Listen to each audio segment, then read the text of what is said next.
Hi guys, thank you for joining me today as I make my Southern style cornbread dressing. As we go into the holiday season, people in a lot of other parts of the world are having their savory bread dressings and in some places rice dressings.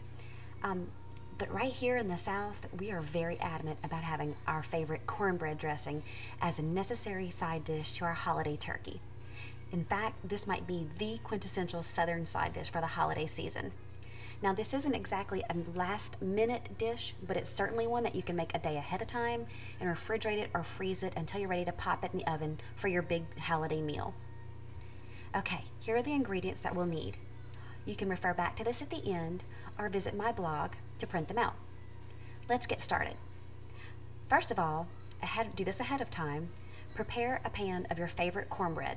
My family likes the Jiffy cornbread. It comes in a little blue box. It's not very expensive. It's super easy to make.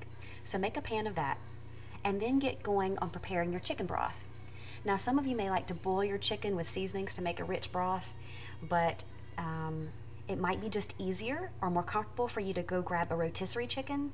And since that's a really big convenience item nowadays, I'm going to show you how to do it with that. So I'm going to cut the chicken off of the rotisserie chicken, and I'm going to take the chicken out of it, put it in a pan. Since it's already cooked, you don't want it to overcook. Just cover it with something. Throw the whole carcass in the pot with some chicken broth from a box. Cover it with water, add some seasonings, salt, pepper, garlic powder, a little poultry seasoning. Bring this to a boil and then back to a medium simmer for quite a while until it's reduced, and you'll see that it's really rich now. It takes a while to extract the flavoring out of the chicken bones, so let this kind of simmer for a while. And this is going to be so much better than just using plain chicken broth out of a box, because we're going to get all the flavoring out of those bones and out of that skin and seasoning, and we're going to end up a really, really nice rich broth. Now by now, my cornbread has cooked and it's cooled down a little bit. You can see here that it's golden brown and delicious, just like we like it here in the South. Now crumble your cornbread, and you can see how rich the color is. Try not to eat too much of it because it's really delicious. Now I'm going to strain my broth to separate it from the bones and the skin, because all I need is the broth. You can throw the rest of it away. After I have it all strained out, I'm going to add back the cooked chopped chicken back into the broth, just so the chicken can get all juicy again. We don't want it dried out. And here you see how nice and rich this is, which that's a pretty good looking broth for using a leftover chicken carcass. Your rotisserie chickens can go for quite a while as far as stretching a buck. Now, let that sit for a while and saute your celery, 2 to 3 ribs, and onions, about 1.5 cups in butter. I like to start with the celery first for a few minutes, since it often takes a little bit longer to soften than the onions. And then I'm going to add my onions, and then let those go for a couple of minutes, and then I'm going to add last 2 to 3 cloves of chopped garlic. I like to saute them on low for a while until they're nice and soft and translucent. Then I'm going to take these sauteed vegetables and add them to the crumbled cornbread. Next, I'm going to add all the chicken from the broth. I used about 2 cups of the chicken meat. So now we have the cornbread, the sauteed vegetables, and the chicken.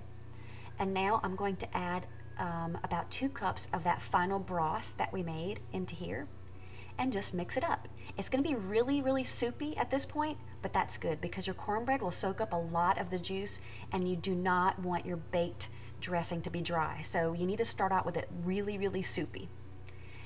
Finally, I'm going to stir in some chopped green onions, about 1/4 to 1/3 of a cup.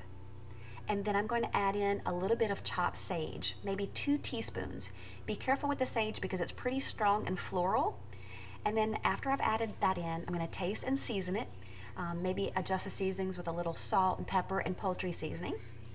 I'm going to add in 2 beaten eggs, as this will help our dressing stay really light and fluffy. And here is our dressing that's ready for either the oven or the refrigerator or the freezer if you're doing it ahead of time.